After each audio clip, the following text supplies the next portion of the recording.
Interest rates are on the rise. If you have debt that's at a variable interest rate, how do you knock that debt out before rates surge? I've got that help and more coming up.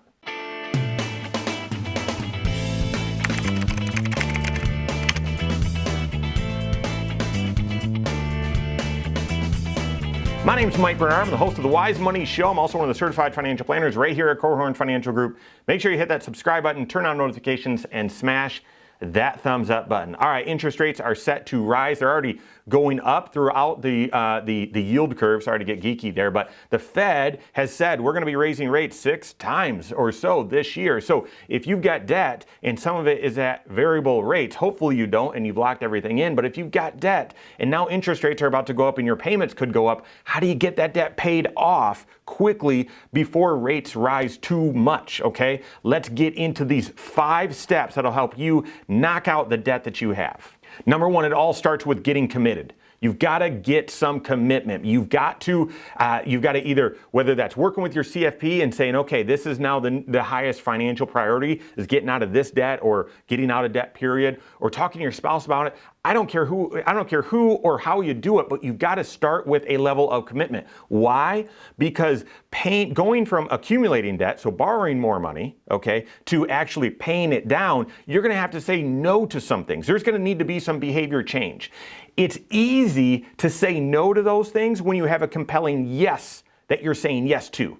That you've got a compelling yes that you're committed to. I can say no to just about anything if the yes is better, right? So you've got to start with that level of commitment. And again, I wouldn't just have that late night, 11 p.m., I can't sleep sort of commitment that we all have where the next day we're just back into our routine.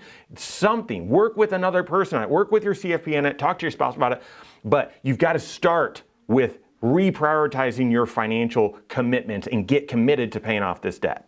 Second, you need to list all of your debts. You need to have an inventory of all the liabilities, all the money that you owe. Now, this should be part of your overall net worth statement, all of your assets broken down by category, and then all of your liabilities broken down by category. But if you're not there, that's okay. Start and be honest. Start by making a list of all of your liabilities, all the debts you have out there. I need name, I need balance, I need minimum monthly payment, and I need interest rates. That's what you need, okay? That's what you need in order to move on to the next step. So first, get committed. Second is get real. Like, know where you stand. Where are you? Get a list of all of the debt you have outstanding.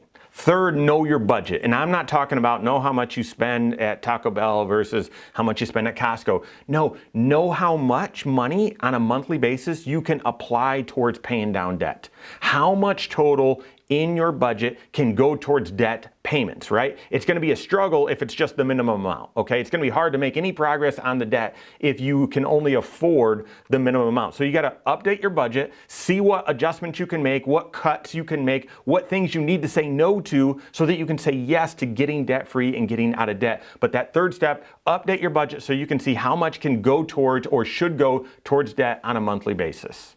Now, with all that, you're committed. You've got clarity on all the debts that you have outstanding. You know the details of those, okay? And you know how much on a monthly basis can go towards that debt. Now it's work the plan. And the plan that we like is the debt snowball, okay? So from that list of all of your debts and the interest rates and everything, and then how much you can put on it, okay? Work with your CFP to build a debt snowball, which is basically a plan. You're gonna pay X amount towards all of your debts every single month. You're gonna make minimum payments on all of the debts except for one. You're going to do all of your extra payment onto one debt to get it paid off quickly. And then you're going to take, once that debt is paid off, you're going to take the dollars that you were paying on there and add it to the next one. And then once that's paid off, add it to the next one, add it to the next one. So you're going to continue to make the same total debt payment every single month. You're just going to overweight one debt at a time. And then when that gets paid off, you'll overweight the next one, the next one, the next one. Now, Dave Ramsey is famous for this debt snowball strategy, and he's going to tell you his strategy is pay the lowest balance off first because he's going to want you to get some snowball going, get some motivation. Well, because right now we're working on this because interest rates are on the rise, you may want to start with highest interest first, or maybe the one that has a variable interest rate first. That's where you should start. In doing all of the math on this, it's always better math mathematically to start with the highest interest rate payment first. It's just Dave Ramsey has said, and we've seen it too, that sometimes it's hard to stay motivated if that highest interest rate is a big balance and it takes you 12, 13, 15 months to get that thing paid off, okay? But this fourth step is build out that debt snowball. Build out that plan of how much is going to go towards debt and which debts you're going to target first. And then the last step, the fifth step, is get some accountability. Likely going back to that very first person that helped you get committed and stay committed. Yeah, actually that's their role here. Have them help you stay committed, because one of the things I know, life's going to come at you.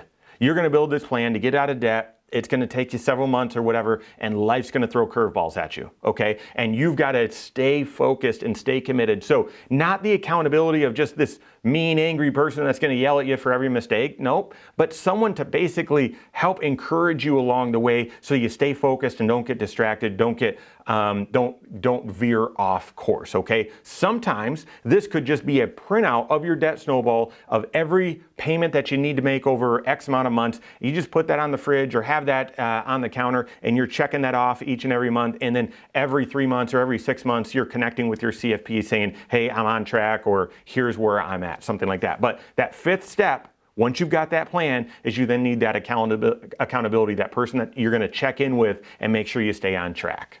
Your CFP is going to help you with all that. So hopefully step one in all of this is work with your CFP on getting out of debt, period, okay? And what other adjustments that's going to require in your overall financial life.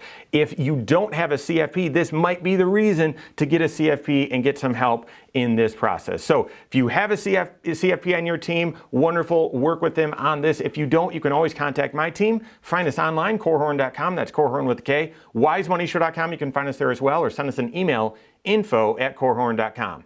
All right, there you have it. Go out and take your next wise step in your financial life.